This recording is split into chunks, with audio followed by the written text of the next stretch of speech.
दूसरा सवाल है उसकी भूमिका। आजादी की लड़ाई के दौरान समानता, इक्वालिटी या बराबरी की नींव पर खड़ी और सभी प्रकार के भेदभावों से मुक्त, free of all sorts of discrimination, एक राष्ट्रीय शिक्षा व्यवस्था की कल्पना की गई थी। Such a national education system was conceived. सन 1938 में हरिपुरा जो बारडोली गुजरात के पास है में आयोजित कांग्रेस के अखिल भारत सम्मेलन में महात्मा गांधी की प्रेरणा से प्रस्ताव पारित हुआ कि आजाद भारत में सभी बच्चों के लिए 8वीं कक्षा तक मुफ्त और अनिवार्य शिक्षा लागू होगी। बाबा साहब डॉक्टर अंबेडकर के नेतृत्व में संविधान में बराबरी और भेदभाव से मुक्त भारत बनाने के सिद्धांत क्रमशः अनुच्छेद 14 व 15(1) में शामिल किए गए। The principles of equality and freedom from discrimination were incorporated in Article 14 and 15(1) of the Constitution, जिनको नजरअंदाज करना संविधान की बुनियाद का उल्लंघन होगा।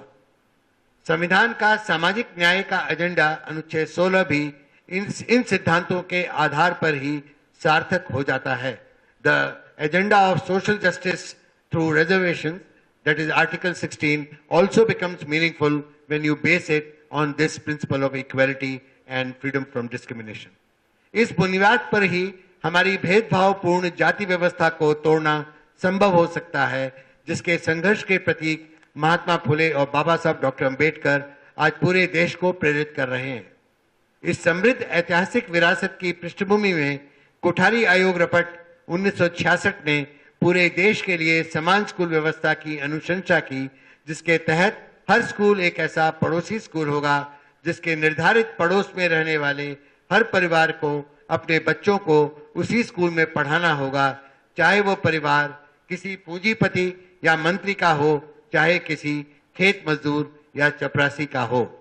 Kothari commission report of 1966 recommended a common school system for the entire country in which every school of the country, which includes every school means all schools including private schools, every school of the country will be a neighborhood school, and there will be a constituency, prescribed constituency of the neighborhood, in which every family living in that neighborhood, irrespective of whether that family belongs to a capitalist or to a minister or to a peasant or a peon of an office, will be required to send her or his child to this very prescribed neighborhood school.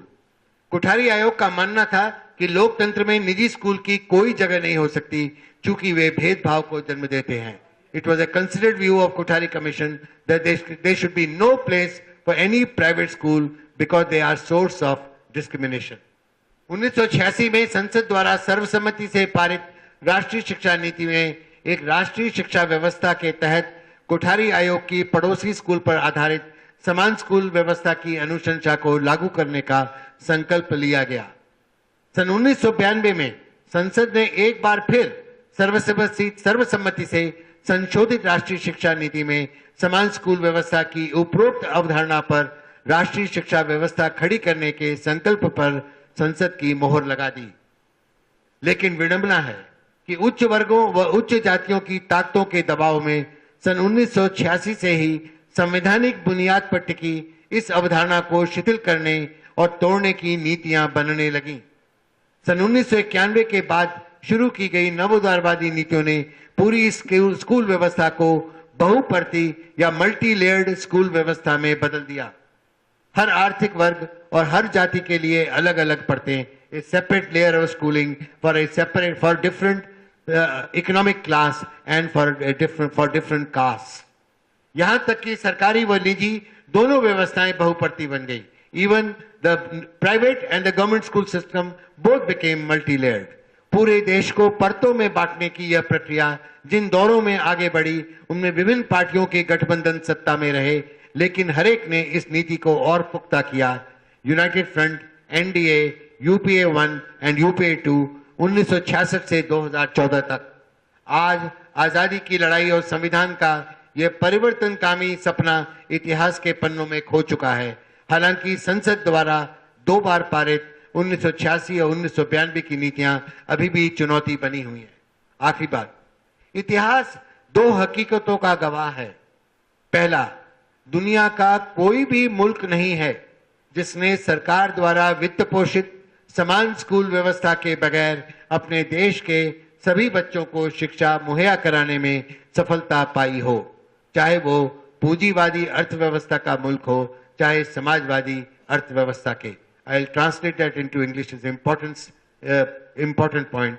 There is not a single country in the world history which has been able to provide education to all of its children without relying upon a government-funded common school system of the kind we have discussed just before, irrespective of whether that country belonged to a capitalist economic system or to a socialist economic system. पूंजीवादी अर्थव्यवस्था के मुल्कों में America, Canada, France, Germany, Finland व Japan गिनाए जा सकते हैं और समाजवादी अर्थव्यवस्था के मुल्कों में पूर्व सोवियत संघ और आज के क्यूबा उल्लेखनीय है. आज वेनेजुएला भी उसी राह में आगे बढ़ रहा है. दूसरी हकीकत इतिहास की, दुनिया का कोई भी मुल्क नहीं है जिसने सार्वभौमिक शिक्षा का मकसद निजी स्कूल व्यवस्था के जरिए पूरा किया हो. Again, it needs an English translation. There is not a single country in the world history which has achieved the aim of universal education through a private school system. जिस भी देश ने यह मकसद पूरा किया उसने पूर्व प्राथमिक यानी नर्सरी और केजी से कक्षा 12 तक सरकार द्वारा वित्त पोषित और पूरी तौर पर मुफ्त शिक्षा व्यवस्था के जरिए ही किया. 3 दशक पहले नोकिया मोबाइल बनाने वाले फिनलैंड ने अपने सभी निजी संस्थानों का राष्ट्रीयकरण करके समान स्कूल व्यवस्था स्थापित की और आज उसकी शिक्षा व्यवस्था की गिनती दुनिया की सर्वश्रेष्ठ व्यवस्थाओं में होने लगी है. यह इतिहास हमें पूछने के लिए मजबूर करता है कि किस आधार पर भारत की नव उदारवादी शिक्षा नीति इन दोनों ऐतिहासिक हकीकतों को झुठलाने का रास्ता अपना रही है. ये सवाल सभी पॉलिटिकल पार्टी से है. सवाल है पहला सवाल, क्या अपनी आपकी पार्टी पूर्व प्राथमिक यानी नर्सरी और केजी से कक्षा 12 तक पूरी तौर पर मुफ्त व गुणवत्तापूर्ण शिक्षा देने वाली पड़ोसी स्कूल पर आधारित समान स्कूल व्यवस्था की अवधारणा को मानती है? क्या आपका घोषणा पत्र इसको लागू करने का संकल्प लेता है? बिल्कुल बिंदु के सवाल है, उस पर आप जवाब हाँ या ना में भी दे सकते हैं. यदि हाँ, तो क्या आपकी पार्टी सभी निजी स्कूलों का सरकार द्वारा अधिग्रहण करके यानी राष्ट्रीयकरण करवाने को तैयार है, जैसा कि 1971 में निजी बैंकों का हुआ था, जैसा फिनलैंड ने 3 दशक पहले 30 साल पहले किया था? क्या आपकी पार्टी जनता को इस व्यवस्था को जमीन पर उतारने के लिए स्कूलों के निजीकरण और बहुपरती व्यवस्था को बढ़ावा देने वाली तथाकथित शिक्षा अधिकार कानून 2009 को संशोधित करने हेतु संसद में संघर्ष करने का वायदा देगी? ये शिक्षा अधिकार कानून 2009 का इसलिए बिंदु यहाँ पे रखा गया क्योंकि उसने बहुपरती यानी मल्टी लेयर्ड स्कूल व्यवस्था को बरकरार रखने की व्यवस्था की है. इसलिए क्या उसको आप संशोधित करने के लिए संसद में संघर्ष करेंगे?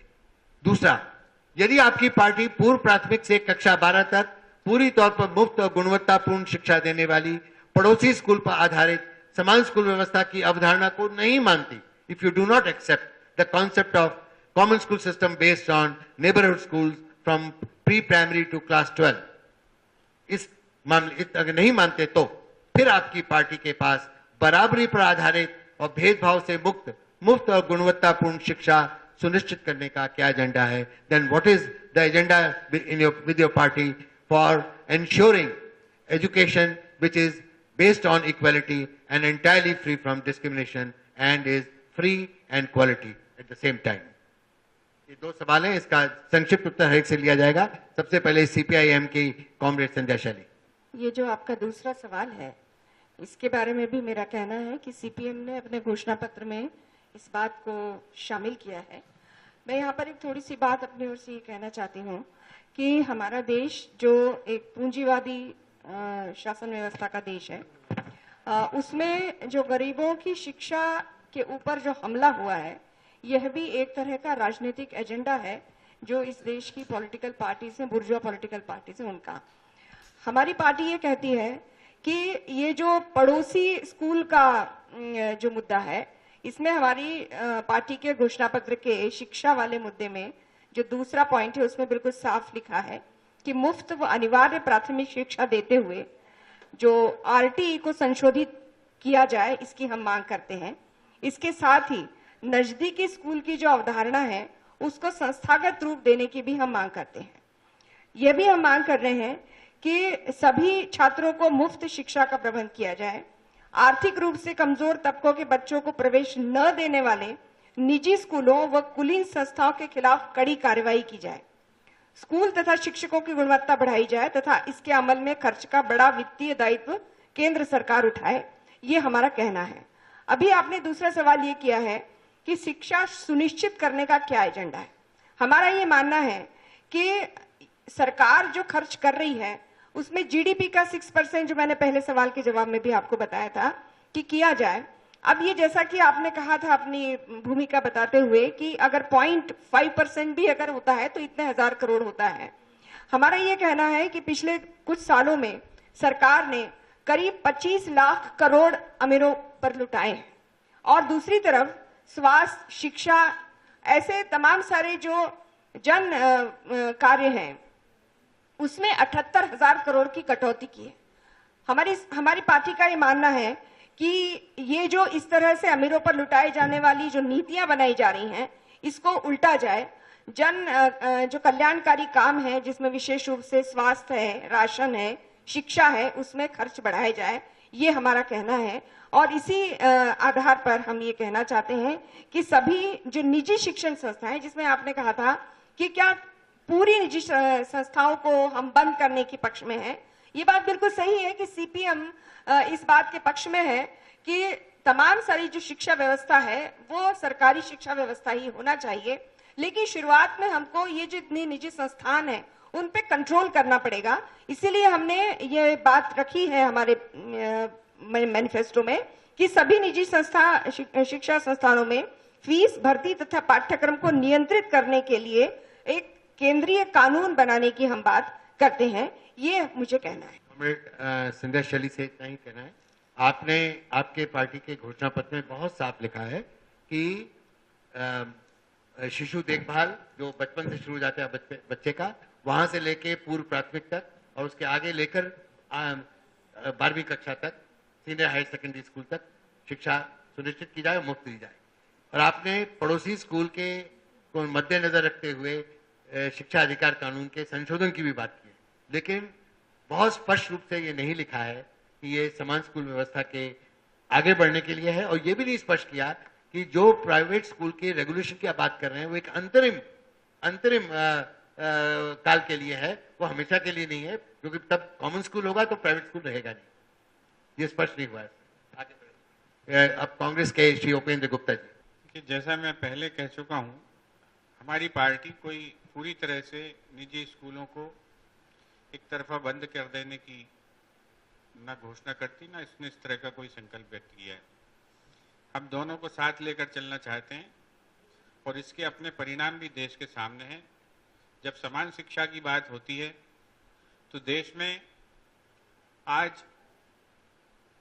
सीबीएसई के माध्यम से सामान्य पाठ्यक्रम भी लागू है और सेंट्रल स्कूल्स, नवोदय विद्यालय के माध्यम से एक सार गुणवत्तापूर्ण शिक्षा भी देश में उपलब्ध है। जहां तक प्रश्न सामाजिक विषमता, विसंगतियों और इन दूसरे सवालों का है, इन पर भाषण तो बहुत किए जा सकते हैं और चूंकि जिस समाज में अनंतकाल से विसंगतियां मौजूद रही हैं उनको रेखांकित कर करके उस पर बहुत सी सैद्धांतिक जो है पोर्ट्रेट्स तैयार किए जा सकते हैं, लेकिन वे समाधान कारक चीजें होनी चाहिए और समाधान कारक रास्ते सुझाए जाने चाहिए। मैं समझता हूं कि भारत में कांग्रेस के अलावा भी दीगर पार्टियों के राज्य रहे हैं, निरंतर राज्य रहे हैं। वे पार्टियां जो मानती हैं कि इस देश में निरंतर गलत ही गलत काम हुए हैं, नकारात्मक काम हुए हैं, उनके अपने भी राज्य रहे हैं। उन राज्यों में भी इस बात की समीक्षा की जानी चाहिए कि उनके सिद्धांतों के परिणाम स्वरूप उन राज्यों में आज शिक्षा का स्तर क्या है, वहां पर सरकारी संस्थान किस तरीके से काम कर रहे हैं, उनका जब राज था तब वहां किस तरीके से काम कर रहे थे। हम जब किसी भी चीज को इम्प्लीमेंट करते हैं, उसे नीचे तक ले जाते हैं, तो हम इसी विविधतापूर्ण समाज व्यवस्था से उसे नीचे ले जाते हैं और वो उसी मेथड से परकुलेट होता है जो हमारी समाज व्यवस्था, हमारे जो इंफ्रास्ट्रक्चर और हमारे जो सोशल फैब्रिक्स में अवेलेबल है। उसमें पिल्फरेज हर जगह है, हर व्यवस्था में। जिन लोगों ने भी लागू किया है, जिस विचारधारा के साथ भी लागू किया है, पिल्फरेज हर राज्य में, हर व्यवस्था में, हर जगह महसूस किया गया है। इस सब की लड़ाई हमारी सामूहिक लड़ाई, ये विचारधारा से और राजनीति से हटके ये सामाजिक लड़ाई, ये समाज में से इवॉल्व होने वाली लड़ाई है, जिसको हमें इस पर दूसरे तरीके से विचार करना चाहिए। इतना सीधा सीधा ये इतने हमलावर होकर इन पर बातचीत करना मैं इस फोरम पर उचित नहीं समझता हूं। आज मैं आपसे एक छोटा सा प्रश्न आपके सामने रखना चाहता हूं। आपने एक निजीकरण, मुफ्त जमीन, अनुदान, इन सारी चीजों की बातें की। निश्चित रूप से ये बातें मौजूद है, ये सिचुएशन है समाज में। मध्य प्रदेश में तो विशेषकर मिट्टी मोल जिन संस्थाओं को जमीनें बांटी गई हैं, ये भी मतलब व्यापम के भी पिताजी का जैसा एक बड़ा घोटाला इस मध्य प्रदेश में लक्षित है। मध्य प्रदेश में हजारों छात्रों के साथ, लगभग 1 करोड़ छात्रों के साथ जो व्यवहार हुआ है व्यापम के माध्यम से, साइड मैप के माध्यम से, मैं थोड़ी सी बात में बोलूं। नहीं भूपेन जी, हम इसको राजनीतिक मंच नहीं बनने देंगे।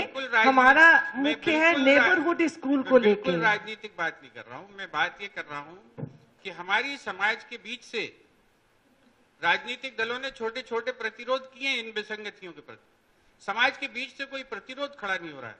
हम उन बच्चों से भी हमने संपर्क किया है जो प्रताड़ित हुए हैं, जिनका करियर खराब कर दिया गया है, जो उम्रदराज हो गए हैं और जिनके साथ अनजस्टिस हुआ है, वे भी इसके साथ संघर्ष करने के लिए तत्पर नहीं है। इस पर हमें अलग तरीके से विवेचना करनी चाहिए। हम सबको सामूहिक रूप से सोचना चाहिए कि इससे हमारी लड़ाई का स्वरूप कैसा होना चाहिए। और ये मैं आपसे निवेदन करना चाहता हूँ, ये राजनीतिक रूप से मैंने बात नहीं की, मैं ये बात कर रहा हूँ, ये आज बहुत बड़ा सवाल है कि प्रदेश के अंदर इतना बड़ा काम हो जाने के बावजूद जो समाज इसके साथ जिस पर कुठाराघात हुआ वो लड़ने राजी नहीं। और हम राजनीतिक रूप से इस पर कितनी भी चिंता व्यक्त करें, लेकिन जो पीड़ित पक्ष है उसे सामने कैसे लाया जाए, उसे कैसे समझाया जाए, इस पर भी हमें थोड़ा सा विचार करना चाहिए। दूसरी बात मैंने आपसे कही कि आपने जो सवाल उठाया है, इस पर हमारी जो सरकार ने स्वतंत्र नियामक आयोग, एक व्यवस्था शिक्षा के क्षेत्र में गठित करने का संकल्प व्यक्त किया है, जो इसको सरकार से इतर रेगुलेट करे, वो इस पर विचार करे, आप जैसे लोगों को, मनीषियों को भी उसमें शामिल करे और उसको लेकर जो भी निष्कर्ष सामने आते हैं उनको इम्प्लीमेंट करने के लिए हमारी सरकार पूर्ण रूप से तत्पर रहेगी। और हमने 100% तक नामांकन स्तर माध्यमिक शिक्षा तक लाने के लिए इस घोषणा पत्र के माध्यम से वादा किया है, जिसे हमारी सरकार पूरा करेगी। धन्यवाद उपेंद्र गुप्ता जी, कांग्रेस की नीतियों को सामने रखने के लिए। अब हम आप पार्टी के रुमेश जी से निवेदन करते हैं, वो अपनी बात रखें। हमारा ये सोचना है कि जो प्रपोजल डिस्कस हो रहा है, it is perfectly in order. We are in sync. हमारा मत जो है, कॉमन स्कूल सिस्टम जो है वो होना चाहिए। हमारा भी सोचना हम इस मत को सपोर्ट करते हैं। लेकिन एक और मत है कि जो प्राइवेट स्कूल्स हैं उन स्कूल्स को नेशनलाइज कर लिया जाए, उन स्कूल्स को एक्वायर कर लिया जाए, सरकार एक्वायर कर ले, उसके हम फेवर में नहीं है। We are not in favour of that. The issue is basically कि डिस्टिंक्शन दोनों में क्यों हो रही है, प्राइवेट एंड सरकारी। क्यों ये मान के हम चलते हैं कि प्राइवेट ओनर जो है स्कूल का, वो मुनाफाखोरी होगा, वो भ्रष्टाचारी करेगा। अगर वो मुनाफाखोरी करता है तो सरकार का तंत्र जो है, जो इतनी जबरदस्त भ्रष्टाचारी करता है, वो उससे क्या कम है। और अगर हम वो स्कूल इंप्रूव नहीं कर सकते तो सरकार को देने का क्या मतलब है। That is one aspect. Second one is, I am in favour of के प्यून का बच्चा भी उसी स्कूल में जाए और साहूकार का बच्चा भी उसी स्कूल में जाए, दोनों को जाना चाहिए सेम। लेकिन इम्पोर्टेंस यह है कि इम्पोर्टेंट पॉइंट यह है कि उस स्कूल का स्तर इतना हो कि साहूकार को अपना बच्चा जो है दूसरी जगह भेजने की क्या जरूरत पड़े। क्या स्कूल इतना अच्छा नहीं होना चाहिए? अगर स्कूल इतना अच्छा है तो सब लोग वहां पे जाएंगे। लेकिन अगर आप ये कहें कि हम तो स्कूल का लेवल तो बहुत नीचे रखेंगे लेकिन साहूकार को जो है उसको हम कहीं जाने नहीं देंगे, तो this is grossly unfair. This is one thing which is there. तो अब जो है कि what is required is government funding, we are in support of it. Okay, अगर आपको मुनाफाखोरी कम करनी है तो उन लोगों की गर्दन पकड़ें, उन लोगों के ऊपर शिकंजा कसे जो ये पूरे प्राइवेट स्कूल्स को मुनाफा करने खोरी के लिए उनके साथ में हाथ मिला के काम कर रहे हैं। अगर उनके ऊपर आप कंट्रोल करते हैं तो प्राइवेट हो या सरकारी हो उसमें कोई फर्क नहीं। अच्छा, दूसरा जो है, अगर कोई भी प्राइवेट आदमी अगर वो काम करता है तो खर्चा कहां से आएगा? तो वो खर्चा जो है सरकार को खर्चा देना चाहिए। अगर सरकार चाहती है कि भोपाल में 1000 डीपीएस हो तो 1000 डीपीएस का खर्चा देना, बजाय कि ये कहने के कि इस आदमी का बच्चा डीपीएस बंद करो। This is not right. And DPS अगर है तो डीपीएस को एक्वायर कर लो, this is not right. I am not in favour of DPS और XYZ school, I am just citing it as an example. This is our view. Thank you. इसके पहले कि समाजवादी जन परिषद के सुनील भाई बोले, आप पार्टी के विद्यालयों की व्यवस्था है वो एक बेहतरीन व्यवस्था है, और उसका अगर आप CBSE का परिणाम देखें तो हर साल या तो नवोदय विद्यालय सबसे ऊंचे होता है या केंद्रीय विद्यालय ऊंचा होता है, और दोनों ही सरकारी व्यवस्थाएं हैं। तो पहला बिंदु तो यह है कि सरकार अगर चाहे तो बेहतरीन व्यवस्था चला सकती है, यदि चाहे तो। दूसरी बात, शिक्षा का जो आंदोलन जिसमें हम लोग शामिल हैं, उसकी ओर से पिछले 4-5 सालों से लगातार एक मांग चल रही है कि जो केंद्रीय विद्यालय या सेंट्रल स्कूल हैं, उनके जो मापदंड हैं सुविधाएं मुहैया कराने के या शिक्षकों के नियुक्ति के या पढ़ाई लिखाई के, वे सब मापदंड हर एक सरकारी स्कूल में लागू होने चाहिए ताकि भेदभाव खत्म हो। क्योंकि सरकार खुद ही चला रही है केंद्रीय विद्यालय और खुद ही चला रही है बाकी प्राइमरी स्कूल है, मिडिल स्कूल है, सेकेंडरी स्कूल, और उन बाकी स्कूलों में देश के लगभग 11 लाख सरकारी स्कूलों में वो सुविधाएं नहीं है जो 1000 सेंट्रल स्कूलों में है। ये भेदभाव अनुच्छेद के संविधान के अनुच्छेद 15(1) के खिलाफ जाता है, जो कहता है राज्य किसी भी नागरिक के खिलाफ भेदभाव नहीं करेगा। ये मांग है। अगर इस पर कोई बिल्कुल बिंदुवार आपको बात कहनी है तो आप कह देगा ये राउंड पूरा कर ले, आपको याद दिला रहा हूं। अब समाजवादी जन परिषद के सुनील भाई बोलेंगे। आपने जो बात इसमें कही है दूसरे सवाल की भूमिका में, आपसे शेयर करना चाहूंगा मैं आपकी बात के समर्थन में। जरा सी बात बाद में हो सकता है विस्मृत हो जाए। मैं म्यूनसिपालिटी स्कूल से पढ़ा हूं और वहां से निकलने के बाद मैंने जो है MACT से ग्रेजुएशन किया मैकेनिकल इंजीनियरिंग में, और मैंने यहाँ पर ऑनर्स में डिग्री ली। बहुत सालों बाद मैं आपकी बात से पार्टली इसमें व्यक्तिगत रूप से सहमत हूं और वो बात कहना चाहता हूं। मेरे एक बहुत पुराने शिक्षक मुझे मिले, और वो शिक्षक जब मुझे मिले तो मैंने उनसे कहा कि सर स्कूल कैसा चल रहा है? तो उन्होंने जो पीड़ा मुझे दर्शाई वो कहीं कहीं इसमें परिलक्षित होती है।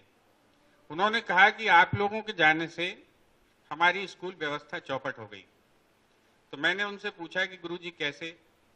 बोले जब ये भले घरों के बच्चे पढ़ने आते थे हमारे स्कूल में तो उस बहाने कभी आपको लेने के लिए, कभी आपको जो है कुछ तबीयत खराब हो गई या किसी अवस्था में आपके पेरेंट्स हमारे स्कूल आते थे, व्यवस्था देखते थे। जब यहाँ देखते थे कि पानी नहीं पीने का तो वो व्यवस्था सुधर जाती थी, देखते थे टाट की पट्टी बैठने की ठीक नहीं तो वो व्यवस्था सुधर जाती थी।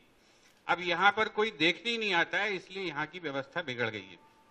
तो ये बात एक जो समाज का एक जो सुपरवाइजरी एटीट्यूड होना चाहिए अपनी नेबरहुड में, या इस जो है उनकी जो अप्रोचेबल विसिनिटी है वो कहीं ना कहीं टूट रहा है, और इसको कैसे स्ट्रेंथन किया जा सकता है इस पर निश्चित रूप से सभी लोगों को साथ बैठकर विचार करना चाहिए।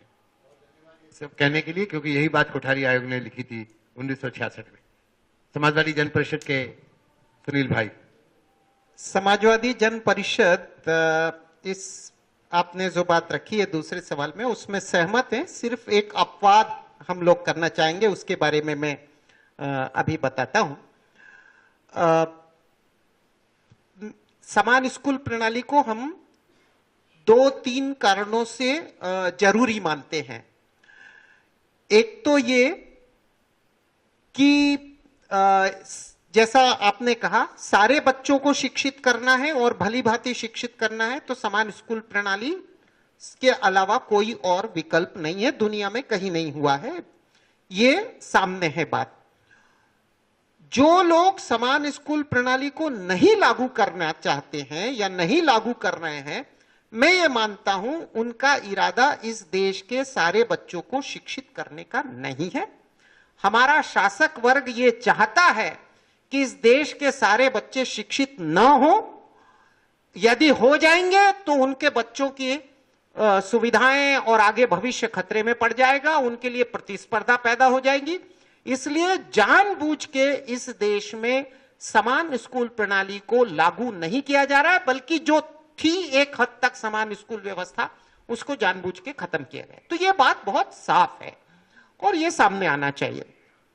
दूसरी बात, जैसी अभी चर्चा हो रही थी कि सरकारी शिक्षा स्कूलों की व्यवस्था सुधारी जाए प्राइवेट को खत्म करने के बजाय, तो ये जो तर्क है इसके बारे में मैं ये कहना चाहता हूं कि सरकारी स्कूलों की व्यवस्था सुधारने का, दबाव बनाने का एकमात्र तरीका यही है कि उस स्कूल में सारे बच्चे पढ़े, जैसा उपेंद्र जी ने भी अभी कहा। और वो तभी हो सकेगा जब आप नियम बनाएंगे, उसका कानून बनाएंगे कि एक मोहल्ले में या एक गांव में रहने वाले सारे बच्चे, अमीर गरीब, लड़का लड़की, ऊंची जात का छोटी जात का जो भी है, वो सब एक ही स्कूल में पढ़ेंगे। ऐसा नियम बनेगा, ऐसा कानून बनेगा, तभी सरकारी स्कूलों की व्यवस्था सुधरेगी और उसके लिए दबाव पैदा होगा। तो ये समान स्कूल व्यवस्था के पक्ष में दूसरी बात है। और तीसरी बात तो ये है ही कि एक सभ्य समाज में बच्चों में भेदभाव नहीं होना चाहिए, सबको कम से कम समान अवसर। ठीक है, कुछ लोग कहते हैं कि अरे आप तो कम्युनिस्ट व्यवस्था बनाना चाहते हैं, जैसा इसमें बताया कि घोर पूंजीवादी देशों में यह व्यवस्था है, तो हम इसे क्यों नहीं लागू कर सकते हैं। अमेरिका में है, कनाडा में है, फ्रांस में है, जर्मनी में है, नॉर्वे में है, फिनलैंड में है, तो हम इसमें। एक और बात मैं इसके पक्ष में जोड़ना चाहता हूं समाजवादी जन परिषद की ओर से। कुछ लोग ये कहते हैं कि सरकारी स्कूलों में क्वालिटी नहीं होती, अच्छी शिक्षा नहीं होती है। जैसा इसमें बताया भी गया है, दुनिया के देशों में सबसे अच्छी शिक्षा फिनलैंड में मानी जा रही है, जो बीच बीच में उसकी जांच हो रही है। और फिनलैंड में एक भी प्राइवेट स्कूल नहीं है, वहां समान स्कूल प्रणाली लागू है, एक भी नहीं है। अमेरिका में तो कुछ मिल जाएंगे, ब्रिटेन में कुछ मिल जाएंगे, वहां एक भी प्राइवेट स्कूल नहीं है। और सारे बच्चों की शिक्षा बिना भेदभाव के सरकार की तरफ से होती है। शिक्षकों को अच्छा वेतन मिलता है, इंजीनियर या अफसर से जैसा ही वेतन शिक्षकों को मिलता है। तो यदि शिक्षा हमारी प्राथमिकता है, शिक्षा हमारा लक्ष्य है, थोड़े से बच्चों को नहीं, देश के सारे बच्चों को अच्छी शिक्षा देना हमारा लक्ष्य है, तो समान स्कूल प्रणाली के अलावा कोई विकल्प नहीं है। इसे जल्दी से जल्दी लागू करना चाहिए। कोठारी आयोग ने 60 के दशक में कहा था, आज तक हमने लागू नहीं किया, बल्कि उल्टी दिशा में गया। सिर्फ एक अपवाद हम समाजवादी जन परिषद की ओर से करना चाहेंगे, वो ये कि कोई प्राइवेट स्कूल यदि समान स्कूल प्रणाली की व्यवस्था को स्वीकार करता है, स्वीकार करने का मतलब क्या है, फीस नहीं लेता है। फीस लेंगे तो फिर गरीब बच्चा नहीं जा पाएगा उस मोहल्ले का। तो समान स्कूल प्रणाली के अनुशासन को, उसके सिद्धांत को स्वीकार करता है, बिना मुनाफे के, बिना फीस के वो चलाना चाहता है प्राइवेट स्कूल, तो उसकी छूट समान स्कूल प्रणाली में होना चाहिए। आप कहेंगे कोई प्राइवेट स्कूल क्यों चलाएगा बिना फीस लिए है, बिना मुनाफे के, तो आप बिल्कुल सही कह रहे हैं। ऐसे बहुत कम स्कूल होंगे, क्योंकि प्राइवेट स्कूल का मतलब ही आज ये हो गया है कि मुनाफे कमाने के लिए स्कूल। लेकिन कुछ स्कूल चैरिटी के मकसद से हो सकते हैं, पैसा इकट्ठा करके अपने खर्च पर बच्चों की शिक्षा की व्यवस्था, ऐसे लेकिन बहुत कम स्कूल होंगे। मूलतः सरकारों को यह जिम्मेदारी लेनी होगी। एक प्रश्न ये आता है कि सरकार के पास इतना पैसा कहां है। हाँ, इसमें हमारा मानना है कि हमारी सरकारें बहुत पैसा बर्बाद कर रही हैं। दुनिया भर के हथियार, हवाई जहाज, तोपें खरीदने के लिए हमारे पास बहुत पैसा है। मैं आपको यह बताना चाहता हूं कि इस समय दुनिया में, पिछले काफी समय से दुनिया में हथियारों का सबसे बड़ा खरीदार ये भारत है, जो दुनिया के सबसे गरीब मुल्कों में से एक है। लेकिन हथियार खरीदने के लिए, हवाई जहाज खरीदने के लिए, फाइटर प्लेन खरीदने के लिए, एक एक प्लेन 300 करोड़ 400 करोड़ का होता है, उसके लिए हमारे पास पैसा है और हमारे देश के बच्चों की शिक्षा के लिए पैसा नहीं है। तो ये तर्क बिल्कुल बकवास है। बात यही है कि हथियारों में कमीशन मिलता है, बड़े बड़े ये होते हैं। आम आदमी पार्टी के हमारे साथी जो भ्रष्टाचार की बात कह रहे हैं वो बिल्कुल सही है, लेकिन भ्रष्टाचार को हमें थोड़ा सा व्यापक संदर्भ में देखना चाहिए। ये बड़ा भ्रष्टाचार है। नीतियों का जो भ्रष्टाचार है ये भी एक बहुत बड़ा भ्रष्टाचार है और समान स्कूल प्रणाली को जल्दी से जल्दी लागू करना चाहिए। इसके लिए पूरे देश में जनमत बनाना चाहिए, लोगों की शंकाएं दूर करना चाहिए और इसके लिए देश में एक जन आंदोलन खड़ा करना चाहिए। समाजवादी जन परिषद ये मानती है। धन्यवाद।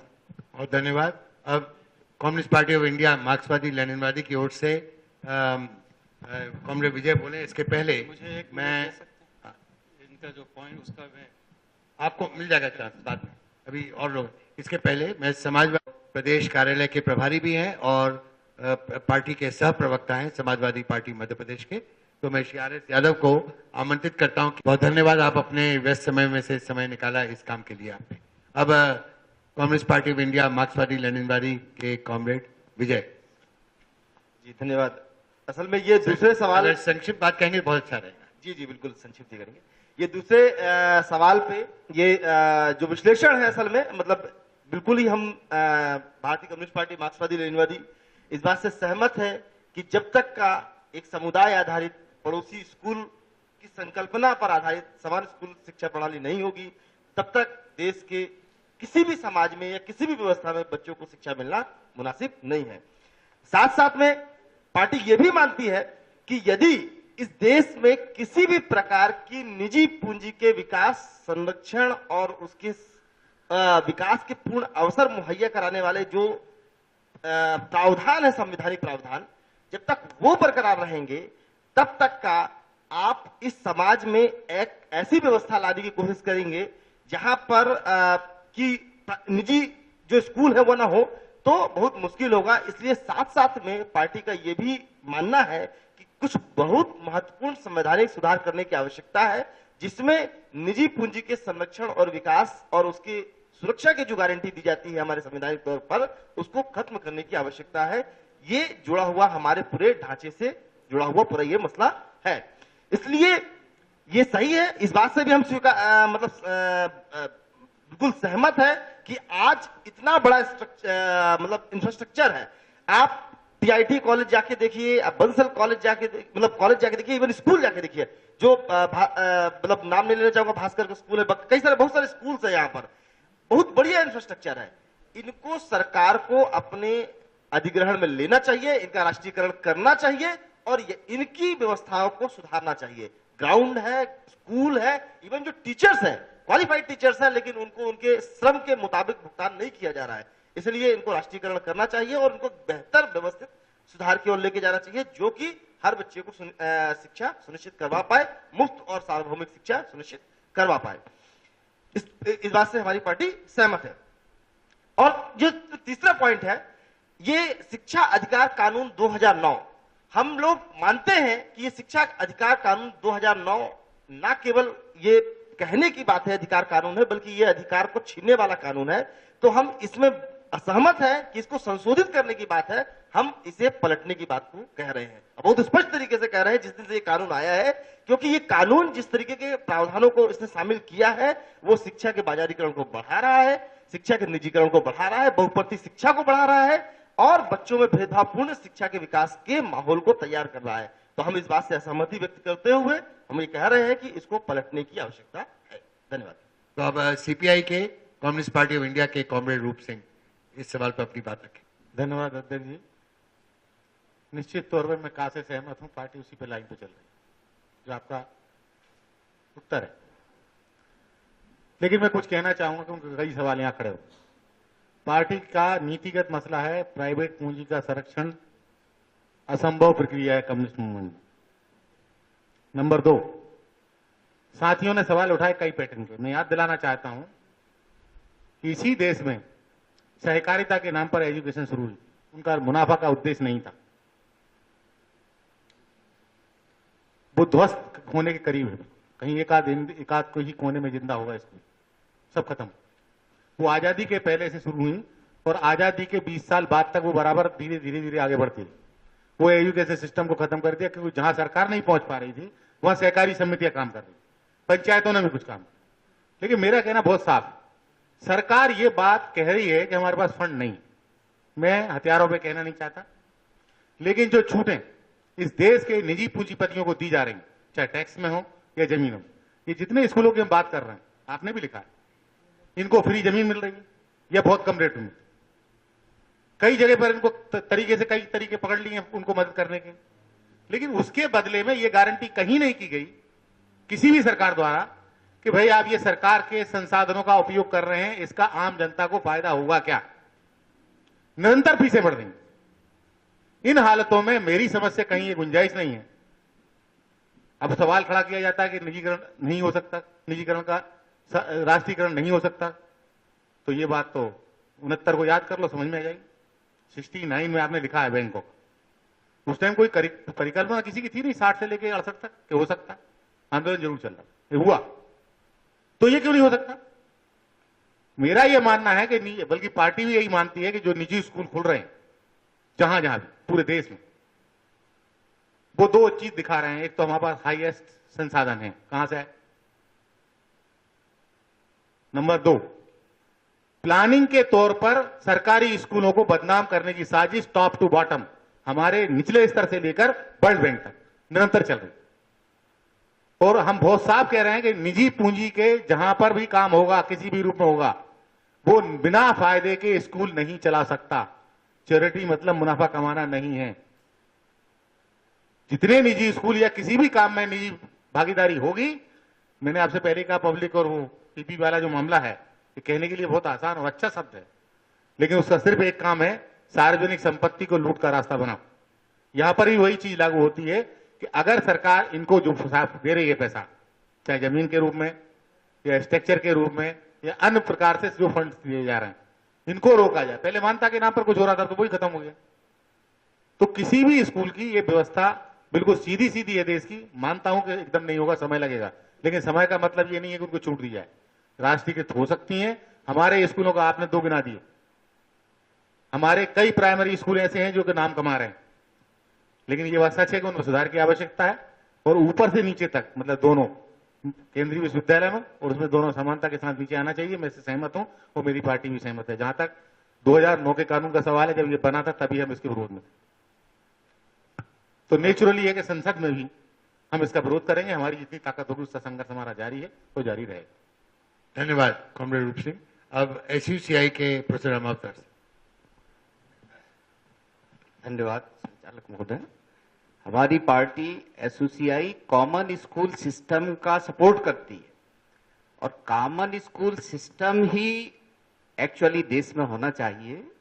शिक्षा को निजी क्षेत्र में, बाजार के क्षेत्र में किसी भी स्थिति में नहीं दिया जाना चाहिए। निजी क्षेत्र में, बाजार के क्षेत्र में जो शिक्षा को ले जाया गया और आजादी आंदोलन के जन कल्याणकारी दृष्टिकोण को और मनुष्य बनाने वाली, बेहतर इंसान बनाने वाली शिक्षा को मुनाफा के तौर पे घसीट दिया गया।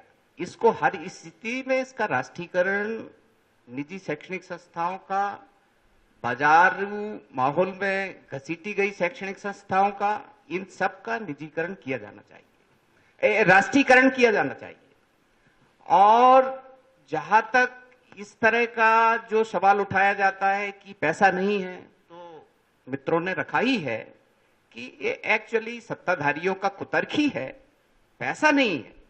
पैसा क्यों नहीं है? देखिए, अभी बैंकों पर जो विदेशी बहुराष्ट्र, ये जो सार्वजनिक बैंकों का करीब 40,000 करोड़ रुपए सरकार ने कारपोरेट घरानों का माफ कर दिया। ये क्यों कर दिया?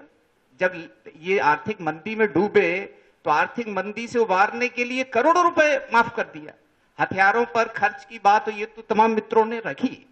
इसलिए हमारे देश के संसाधनों का, हमारे देश में शोषित उत्पीड़ित जनता के, गरीब मेहनत का जनता के खजाने का दुरुपयोग हो रहा है। उसको सही दिशा में खर्च करने के लिए शिक्षा को सिर्फ सरकारी क्षेत्र में रहना चाहिए। शिक्षा का पूरा दायित्व सरकार के हाथ में होना चाहिए। सरकार शिक्षा निःशुल्क होना चाहिए और ये जनतांत्रिक शिक्षा की पूर्व बुनियाद भी है, क्योंकि जब तक किसी जनतांत्रिक शिक्षा एक जनतांत्रिक देश में तभी हो सकती है जब शिक्षा निःशुल्क हो और उसका पूरा दायित्व सरकार ले। अदरवाइज जो प्राइवेट स्कूलों को हम देख रहे हैं, प्राइवेट स्कूल भी तरह तरह के हैं। आज प्राइवेट स्कूल भी तो टपरा प्राइवेट स्कूल है और दिल्ली पब्लिक स्कूल भी है। एक प्राइवेट स्कूल है जो 2 कमरों में चल रहा है, एक दिल्ली पब्लिक स्कूल है, वो भी किस ढंग से चल रहा है।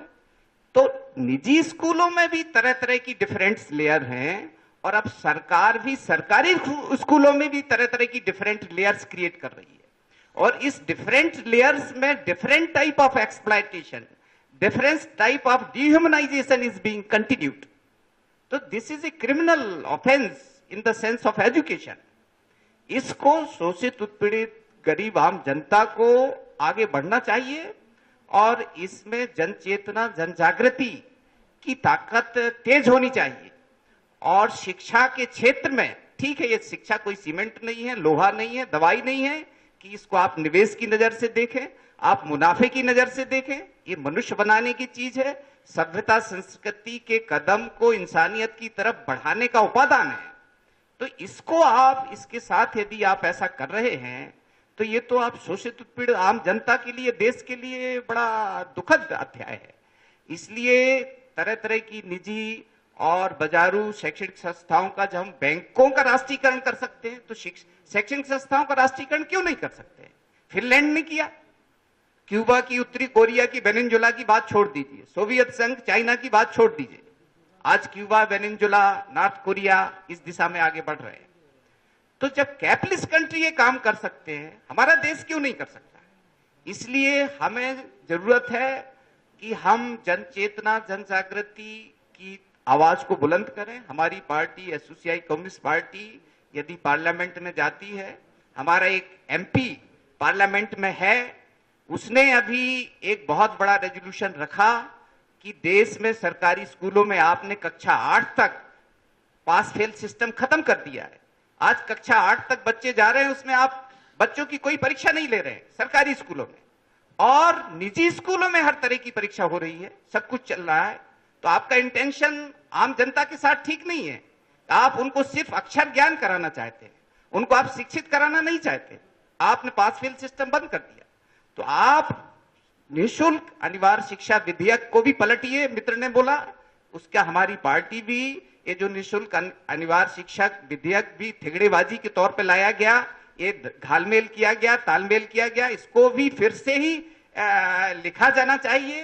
अब समाजवादी पार्टी के यादव जी, आप इस पर अपनी बात संक्षिप्त रूप से कहिए। जैसा कि सभी पार्टी के अपने अपने विचार रखे, समाजवादी पार्टी का ये मानना है और ये कहना है कि इस देश में शिक्षा समान होना चाहिए, और समानता का जो जोर, ये कहीं ना कहीं तमाम प्रश्न उठते हैं, तमाम संशोधित कानून बनते हैं, लेकिन हमारे देश में जो दोहरी शिक्षा नीति है, जो व्यवसाय की ओर शिक्षा जा रही है, इससे हमारा देश और हमारा नैतिक चरित्र भी डूब रहा है इस देश में। इसे अगर हम और हमारे सहयोगी सभी पार्टियां जो इस देश को चलाती हैं, प्रदेश को चलाती हैं, अगर ये हमारे समाजवादियों का मानना है, अगर इस देश में हम समय रहते नहीं समझ पाए तो इस देश का, जैसे मैं देर में आया उसके लिए माफी, ये हमारे एक पार्टी के साथी ने कहा कि हथियारों का जो होड़ लगा हुआ है, हमारे देश में इतना पैसा है, हमारे देश में एक एक कतरे की इस 100 करोड़ 125 करोड़ जनता का पैसा भारतीय कोष में जमा होता है, और उसी से हमारे देश के चपरासी से लेकर राष्ट्रपति जो इस को भोगते हैं। अगर हम शिक्षा की ओर जाएं, अनलीगल ये देखते हैं कि हजारों करोड़, एक दिन 2 दिन सदन चलती है, हजारों करोड़ रुपया वहां खर्च होता है, अनलीगल खर्च करते हैं हमारे देश के जो नेता, जो पार्टियां सत्ता में पहुंचती हैं। अगर ये वास्तव में शिक्षा और देश के लिए अगर कर दे तो समान शिक्षा कोई बहुत बड़ी बात नहीं है, क्योंकि हमको ये बात बहुत अच्छी तरह से मालूम है कि हम इस मुकाम पर पहुंचे हैं। आज प्राइवेट स्कूलों की इतनी तादाद यानी व्यवसायीकरण में बदल गई है कि प्राइवेट और सरकारी स्कूल को देखें, हमारा तो इतना अनुभव है कि हम एक पेड़ के नीचे पढ़ते थे। उस जमाने से लेके आज तक हमारे जितने साथी बुजुर्ग बैठे हैं, उनके लिए बैठने के लिए घर से अपना टाट पट्टी या बोरी लाया करते थे, उस पर बैठते थे और हम इस देश को आज इस मुकाम पर लाए। लेकिन हम किस दिशा में बढ़ रहे हैं? हथियारों की होड़ लगी है। हथियार तो एक विनाशकारी है, क्योंकि किसी ना किसी दिन तो ये उपयोग होना है, एक दूसरे को मारने के लिए है। हथियार जब चलेगा, दुश्मन एक दूसरे को मारेगा, तो ये निश्चित है पूरी दुनिया में हथियारों की होड़ लगी है। अगर हम यही शिक्षा की ओर बढ़ जाएं तो हमारा नैतिक चरित्र सुधरेगा, हम इंसानियत की ओर बढ़ेंगे। ये हमारी समाजवादी पार्टी का हमेशा से जोर रहा है। और जब जब कोई देश पर बड़ी विपत्ति या बड़ा आंतरिक कलह की बात आई है, तो समाजवादी पार्टी शिक्षा के साथ साथ इस देश के लिए भी बहुत अच्छे विचार रखने, हमारी पार्टी का सिद्धांत है कि सभी को इस देश में शिक्षा मिलना चाहिए। और जो संशोधन हुए हैं, इस पर हमारी पार्टी तो चिंतित है ही, लेकिन इस देश की सभी पार्टी और संगठन जितने भी हैं, वो शिक्षा के लिए बहुत ही गंभीर हो जाना चाहिए। ये हमारी पार्टी के और हमारे राष्ट्रीय नेताओं का भी यही सोच है कि इस देश को शिक्षा के बिना हम इस मुकाम पर आए। शिक्षा सभी को मिलना चाहिए, चाहे वो मंत्री का लड़का हो, गरीब का हो। ये चर्चा तो होती है, फिर प्राइवेट स्कूल इतने तेजी से, कभी प्राइवेट स्कूल का नाम नहीं सुना था, सरकारी स्कूल ही हुआ करते थे। फिर हमारे जो इस देश को चलाते हैं या शिक्षा नीति बना रहे, उनकी नेक नीयत ठीक नहीं लगती है। ये हमारी पार्टी हमेशा मानती है कि उनकी नेक नीयत अगर सुधर जाए तो हमारा देश और शिक्षा नीति 100% सुधर जाएगी। हमारी नेक नीयत सुधरना चाहिए। धन्यवाद। यादव जी, आपकी पार्टी का मैनिफेस्टो तो नहीं है हमारे पास, क्योंकि पूरा मैनिफेस्टो वेबसाइट पे नहीं था, नहीं पा पाए, लेकिन एक उसका सारांश हमारे पास है।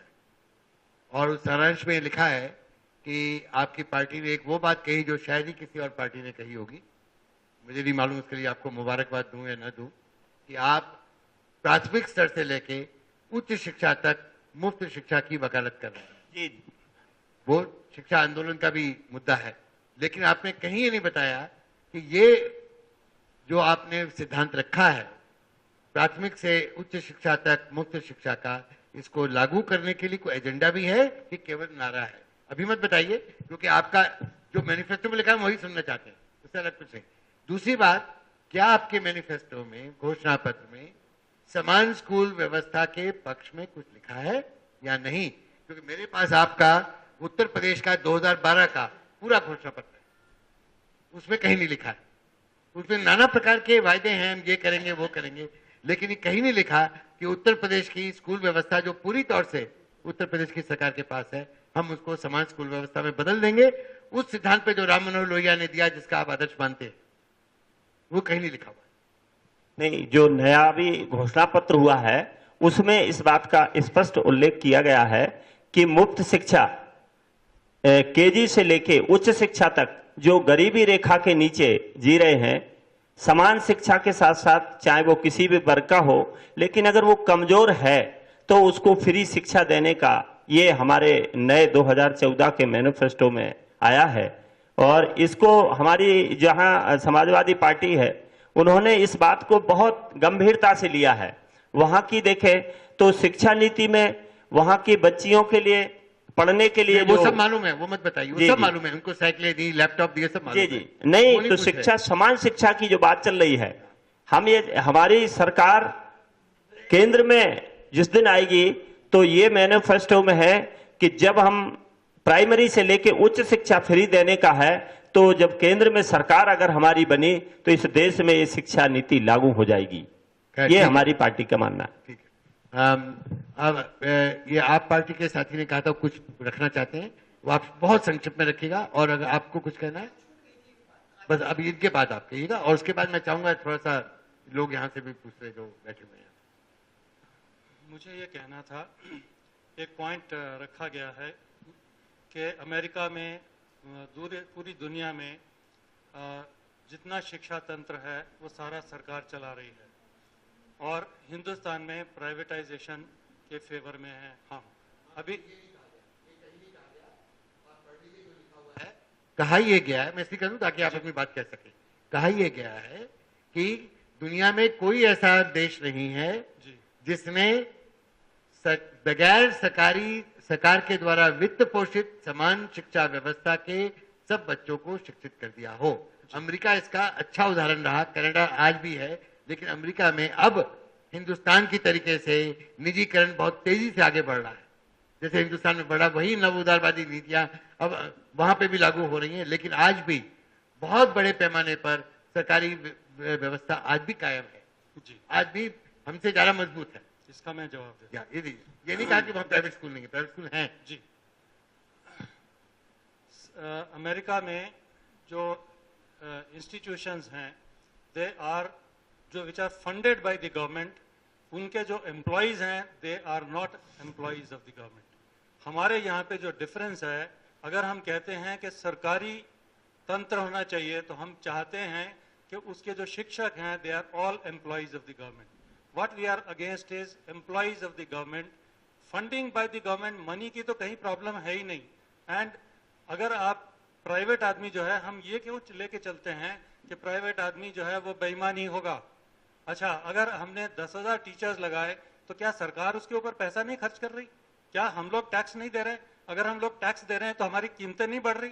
तो अब वो जो पैसा है, अगर प्राइवेट आदमी, प्राइवेट इंस्टीट्यूशन अगर स्पेंड कर रहा है तो वो अगर उसको कवर करना है तो this is exactly the same. Next aspect अगर आप देखो कि बहुत बड़ी गलती हम कर रहे हैं ये कह के कि निजीकरण मीन्स हमारा हर संस्थान जो है हिंदुस्तान में educational, it is a society, it is not private limited company, it is not a proprietorship company, it is not a partnership company, it is all society which are supposed to be non profit. अब वो जो अगर profit बनाते हैं तो उसके पीछे कौन है? वही सरकारी तंत्र जो उनको निचोड़ रहा है। This is the problem. If you stop the corruption then there is no difference between a सरकारी and the private. Now the question is, एक मिनट मुझे दे। अच्छा, अब अगर आपके पास में 10,000 शिक्षक हैं हमारे कंट्री के, क्या शिक्षक हमारा स्कूल नहीं खोल सकता? क्यों एक पॉलिटिशियन को ही हमारा स्कूल खोलना है? क्यों एक बिल्डर को ही स्कूल खोलना है? अगर वो शिक्षक स्कूल खोलता है तो कहां से पैसा लाएगा? Let the government make the payment just the same way as Australian government pays, the Finland pays, the UK government pays, the Canada pays, the American pays. Why can't the government pay this? And if the government pays that, there is no need for that high quality school to charge the money from the student. What we are saying is make it non-profit. Do not say who runs it. If you have only the government employees running it, you have absolutely no control. The government employee does not go to the school at all, and his job is secured because of our labor laws. It is just not possible. कोई भी सरकार आप ले आइए और कितना भी पैसा, अगर 50% भी बजट अपने कंट्री का एजुकेशन में डाल दो, एक रत्ती इंप्रूवमेंट नहीं होने वाला हिंदुस्तान। बहुत धन्यवाद, आपने आप पार्टी का एजेंडा बिल्कुल स्पष्ट कर दिया, इसके लिए बहुत धन्यवाद आपका। मैं सिर्फ इतनी बात जोड़ना चाहता हूं कि इसमें जो राष्ट्रीयकरण की बात कही है उससे हम लोग सहमत हैं, लेकिन हम उसे समाजीकरण कहते हैं। राष्ट्रीयकरण एक पूरी केंद्रीकृत व्यवस्था का यदि हिस्सा हमारे स्कूल बन जाएंगे तो उसमें फिर कई समस्याएं आ जाएंगी। तो हम समाजवादी जन परिषद की कल्पना ये है, जैसे शायद खोसला जी ने भी कहा, कि पैसा सरकार का हो और संचालन और नियंत्रण ज्यादा से ज्यादा समाज का हो, स्थानीय समाज का हो। वो ग्राम पंचायत का हो सकता है, वो नगर पालिका का हो सकता है, वो पेरेंट टीचर एसोसिएशन का हो सकता है, लेकिन साधन सरकार को देने पड़ेंगे, खर्च सरकार को उठाने पड़ेंगे और मुनाफाखोरी की कोई व्यवस्था उसमें कोई गुंजाइश नहीं होगी और स्थानीय समाज उसको चलाएगा कुछ निश्चित नियमों के तहत या नीतियों के तहत। तो ये व्यवस्था बेहतर होगी। राष्ट्रीयकरण के नाम पर आमतौर पे जो कल्पना होती है पूरे केंद्रीकृत नौकरशाही की, अफसरशाही की, उसमें फिर कई समस्याएं आ जाती है। तो ये हमारी कल्पना है। धन्यवाद। ये जो स्पष्टीकरण दिया इसके लिए बहुत आपका शुक्रिया। ये बात आपकी सही है, राष्ट्रीयकरण से जो कल्पना दिमाग में आती है उससे हमें अलग हटना पड़ेगा, इसलिए आप समाजीकरण शब्द बोलिए, वो ठीक है। अंततः आप एक लोकतांत्रिक विकेंद्रित प्रशासनिक व्यवस्था की बात कर रहे हैं, तो वो ठीक है आपकी बात। पर क्या आप चाहेंगे इसमें? और जो मिल्टन फ्रीडमैन नव उदारवाद के आर्थिक प्रणेता, उन्होंने जो धारणा दी जो भारत में लाई जा रही है बहुत तेजी के साथ कि सभी विद्यार्थियों को और माँ बाप को, उनके माँ बाप को एक स्कूल चॉइस या स्कूल चुनने का अधिकार हो, चाहे वो प्राइवेट स्कूल हो चाहे सरकारी स्कूल हो, उसका पैसा सरकार देगी। नहीं, जब हम समान स्कूल प्रणाली की बात कर रहे हैं तो उसमें तो ये निहित है कि एक जगह के बच्चे अनिवार्य रूप से एक स्कूल में पढ़ेंगे। यदि चॉइस का मामला आ गया तो पैसे वालों के बच्चे 20 किलोमीटर दूर कुछ महंगे स्कूल में जाएंगे, तो उसमें वहां भेदभाव की शुरुआत हो जाती है। और जो समान स्कूल प्रणाली का जो पूरा मकसद है वो मकसद ही फेल हो जाता है। और ये जो चॉइस की बात है, ये एक पूरा तर्क है स्कूल चॉइस का। पूरे पूंजीवादी अर्थव्यवस्था के समर्थन में भी कहा जाता है कि तो उपभोक्ता राजा है, उपभोक्ता की चॉइस से ही चलता है पूरा बाजार। तो ये भी एक भ्रम है, एक मिथ है। चॉइस किसके पास है? जिसके पास पैसा है उसके लिए चॉइस है, जिसके पास पैसा नहीं है उसके लिए कौन सी चॉइस है? तो चॉइस का एक भ्रम है। और देश की बहुसंख्यक जनता, जिसके बारे में हमारे अर्जुन सेनगुप्ता आयोग ने कहा था कि देश के 77% लोग जो हैं वो 20 रुपए रोज से नीचे अपना गुजारा कर रहे हैं, प्रति व्यक्ति प्रतिदिन 20 रुपए। तो ये जो देश की बहुसंख्यक जनता है, जो वास्तव में देश के आम आदमी है, आम आदमी, आम औरत है, इनके लिए तो कोई चॉइस नहीं है। तो इन परिवारों के बच्चों को यदि देश की मुख्य धारा में शामिल करना है, और हम मानते हैं कि वो देश का हिस्सा है, देश उनसे चलता है, उनसे बनता है, तो उनको अच्छी शिक्षा देना और उसके लिए जितने संसाधन जरूरी हो, जो आप नवोदय स्कूल को देते हैं वो आप इनको क्यों नहीं दे सकते हैं? जो आप केंद्रीय विद्यालय को जो जिस तरह के शिक्षक, जिस तरह का पैसा, जिस तरह का बजट देते हैं, वो देश के हर बच्चे का बुनियादी हक है। उस तरह के संसाधन उपलब्ध कराए और उसमें इस बिना भेदभाव के अमीर गरीब के बच्चे सब जाएं, और उसका नियंत्रण, उसका संचालन जो है उसमें स्थानीय लोगों की पर्याप्त भागीदारी हो, तो हम एक बढ़िया शिक्षा व्यवस्था और एक बढ़िया भारत का निर्माण कर सकेंगे, ऐसा हमें लगता है। धन्यवाद। अब अगर सुनने वालों को भी थोड़ा मौका मिल जाए, तो अगर कोई बोलना चाहते हैं, कोई सवाल पूछना चाहते हैं, तो केवल सवाल पूछने के लिए है, आपके अपने विचार देने के लिए नहीं। अभी हम इनके विचार सुन रहे हैं, आप यहाँ आ जाइए बात करने के लिए, यहाँ आ जाइए, क्योंकि वीडियोग्राफी हो रही है। आप सभी को नमस्कार। मेरा एक बहुत ही छोटा सवाल है कि आप जो लोग यहाँ पर मौजूद हैं अपने राजनीतिक दलों की ओर से, तो मुझे लग रहा है कि अपने जैसे उन्होंने कहा कि विचार रखूं तो मुश्किल चीजें हैं, लेकिन मैं जो समझ रहा हूं कि शिक्षा को यदि आप महत्वपूर्ण एजेंडा मानते हैं, न केवल अपनी पार्टी के लिए बल्कि देश के लिए, तो क्या आप यह यहाँ पर श्योर कर पाएंगे कि अपने स्तर पर अपने अपने राजनीतिक दलों में लोगों की समझ बढ़ाने के लिए शिक्षा को लेकर के कोई बहस चलाने के कोई प्लेटफॉर्म तैयार करेंगे, जहां पर भले ही सहमति असहमति हो, लेकिन इसके बावजूद भी विमर्श में कुछ बुद्धिजीवी वर्ग के लोग, आपके जो शिक्षा में काम करने वाले लोग हैं, वो सारे लोग उसमें शामिल करेंगे बिना किसी उस राजनीतिक भेदभाव के, ताकि शिक्षा पर बेहतर समझ कम से कम हो सके। क्योंकि बहुत सारी चीजें मैं अनुभव कर रहा हूं कि दिक्कतें हैं कि अगर अपनी ही समझ सही नहीं होगी तो फिर हम कैसे आगे लोगों तक अपनी बात को ले जाएंगे। तो अगर ये श्योर कर पाते हैं तो आप लोग कृपया हमें बताएं, जिससे कि हम समझ पाएं कि आप लोग अपने अपने राजनीतिक दलों में इस एजेंडे को आगे ले जाएंगे। धन्यवाद। कोई और है? जी सर, मेरा नाम अमिताभ पांडे है और मैं एजुकेशन के मुद्दे पे लिखता रहता हूं जितनी मेरी समझ है उस हिसाब से, और स्वतंत्र पत्रकार हूं। मेरा ये कहना था कि बहुपरती शिक्षा प्रणाली जो है उसको खत्म करने के लिए समान स्कूल प्रणाली का जो आपने आग्रह किया है, मैं उसका समर्थक हूं। मेरा ये कहना है कि ब्यूरोक्रेट्स और बड़े नेता या उद्योगपति, इनके लिए क्या कोई ऐसा कानून लाया जा सकता है कि इनके बच्चे भी सरकारी स्कूलों में ही पढ़ें और ऐसा अनिवार्य हम कर सकें? क्या ऐसा कुछ हो सकता है क्या? इसका जवाब पार्टी के लोग दे सकते हैं, पर मैं आपको दे दूं। बिहार सरकार ने सन 2006 में एक आयोग बनाया था, समान स्कूल प्रणाली आयोग।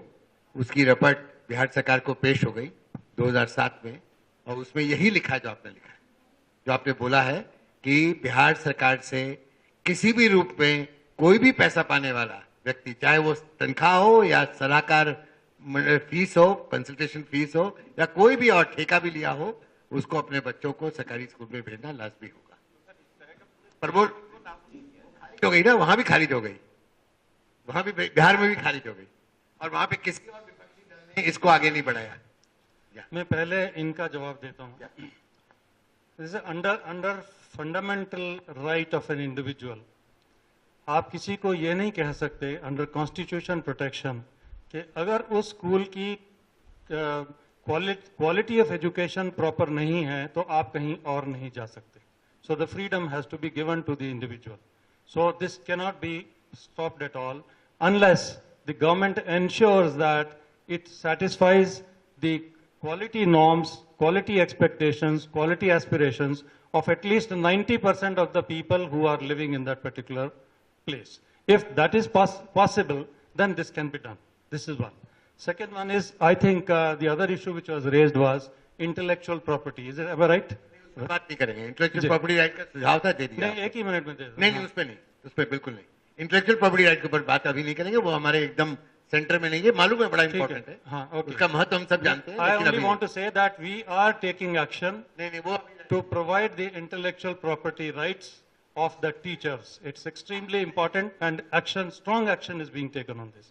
इस थर्ड, वो बहुत बहस का मामला है, किसको दिया जाए न दिया जाए, ठीक है, अभी इसको रहने दीजिए, वो लंबी बहस का मामला है। Third one was, I forgot that question, which was सवाल था कि आप अपने पार्टी में लोगों को तैयार करने के लिए बहस चलाएंगे। ये जी, एडमिनिस्ट्रेशन जो है, एजुकेशन सिस्टम को we are working on how to Hindustan में एजुकेशन के 3 एरियाज हैं जहां वीकनेस है। One is the managers of education are not accountable, they are not accountable, right? जी नहीं, मैं आपको रोक रहा हूं, ये सवाल नहीं था और ये मौका अभी नहीं मिलेगा। हम तीसरे सवाल पे जा रहे हैं। हो गया सवाल? अब क्या, या कोई और प्रश्न आप कहेंगे उस पर? ठीक है, अगर केवल संक्षिप्त उत्तर मिस्टर राजू के सवाल पे। बिल्कुल, मतलब राजू भाई का सवाल बहुत प्रासंगिक है, और मुझे लगता है हर पॉलिटिकल पार्टीज को, यहाँ पे जो बैठे हुए हैं, मौजूद हैं, उनको ये करना चाहिए कि ये जो पूरा शिक्षा का एजेंडा है और जो पूरी शिक्षा की जो बहस है, पूरा कॉमन स्कूल सिस्टम का जो पूरा बात है, ये अपने अपने पार्टी के प्लेटफॉर्म में हमें बहुत शिद्दत से, मजबूती से लेके जाना चाहिए। और मैं ये वादा करता हूँ CPI-ML की तरफ से कि हम लोग लगातार इसको अपने कार्यकर्ताओं के बीच में, कैडरों के बीच में, अपने स्टूडेंट यूनियन के बीच में, नौजवान संगठन के बीच में लगातार ले जा रहे हैं और भविष्य में भी लेके जाएंगे। और हमेशा हमें सहयोग मिलता रहा है शिक्षा अधिकार मंच का, भविष्य में भी हमें अपेक्षा है को मिलता रहेगा। धन्यवाद। मेरे ख्याल से CPM के कांग्रेस संध्या शाली कुछ कहना चाह रहे हैं इसी बिंदु। हाँ, बस मैं ये कहना चाहती हूँ, जो राजू जी ने सवाल किया था वो बात बिल्कुल सही है और ये करना चाहिए। और हमारी पार्टी, मार्क्सवादी कम्युनिस्ट पार्टी जो है, इस सवाल पर लगातार बहस चलाती है। हाँ, लगातार बहस चलाती है, और हमारे जो अपने पार्टी मेंबर्स हैं और जितने भी लीडर्स हैं, उनके बीच में भी लगातार इस तरह की बातचीत चलती रहती है। ये बात भी बिल्कुल सही है कि दूसरे जो शिक्षाविद हैं और इन सब लोगों को इसको इंक्लूड करते हुए भी हमको इस तरह की बहस या करनी चाहिए। तो जहां पर हमारे स्ट्रॉन्ग स्टेट्स में, जहां पर हमारी मजबूत पार्टी यूनिट्स हैं, वहां पर हम ये सब भी करते रहे। बहुत धन्यवाद। एक सवाल यहाँ से और उठ रहा है, यहाँ आ जाइए। नमस्कार, मैं उमा शंकर तिवारी हूँ। मैं स्कूल में मास्टर हूँ वैसे, और जब मुझे पता लगा कि यहाँ विद्वत लोग आए हैं, राजनीतिक दलों के लोग आए हैं और शिक्षा के विषय में, खासकर समान शिक्षा के विषय में कोई बात होगी, तो मैंने कहा मैं भी सुनूं और समझूं। मेरे मन में एक सवाल उठता है कि समान शिक्षा की बात हम लोग कर रहे हैं और सारे देश में समान शिक्षा लागू करेंगे। मेरा एक सवाल है, मेरे मन में एक जिज्ञासा है कि समता का अधिकार आपके संविधान में पहले से ही है, समानता का अधिकार हमारे देश में पहले से ही है। समानता का अधिकार का मतलब ही होता है कि हर चीज हमें समानता से, सरलता से प्राप्त हो जाए। शिक्षा के अधिकार के नाम पे हम लोग कह रहे हैं कि समान शिक्षा होगी सारे देश में।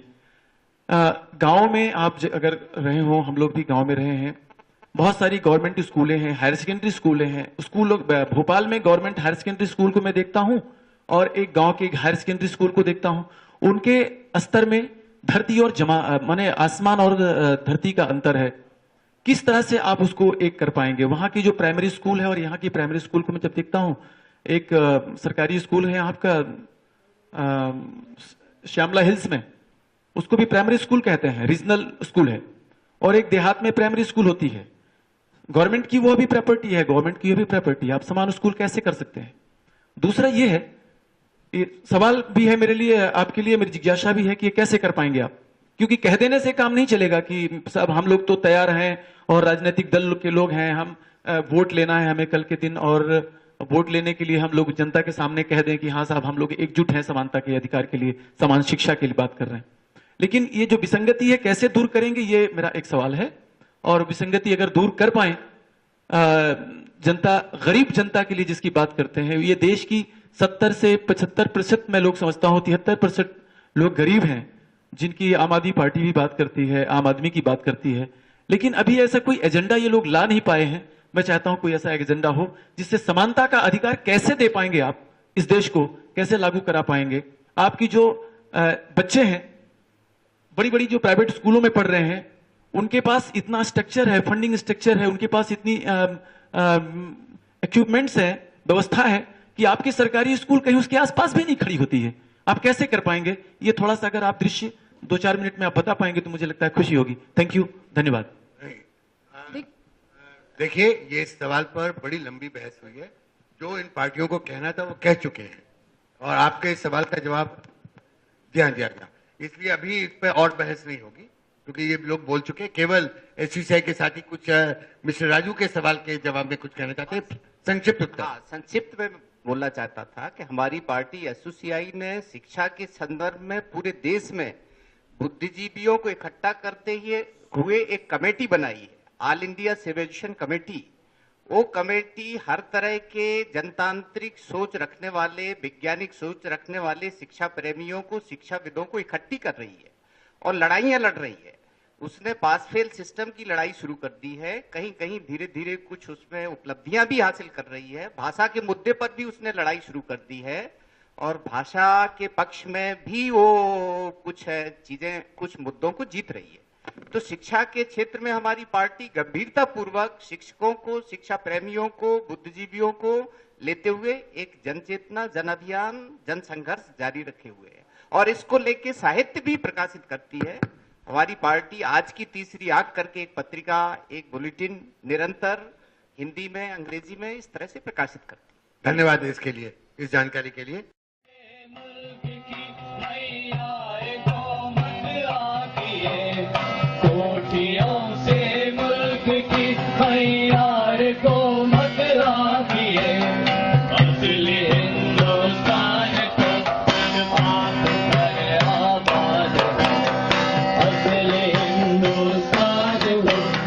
बात पर आबाद है, 70 आदमी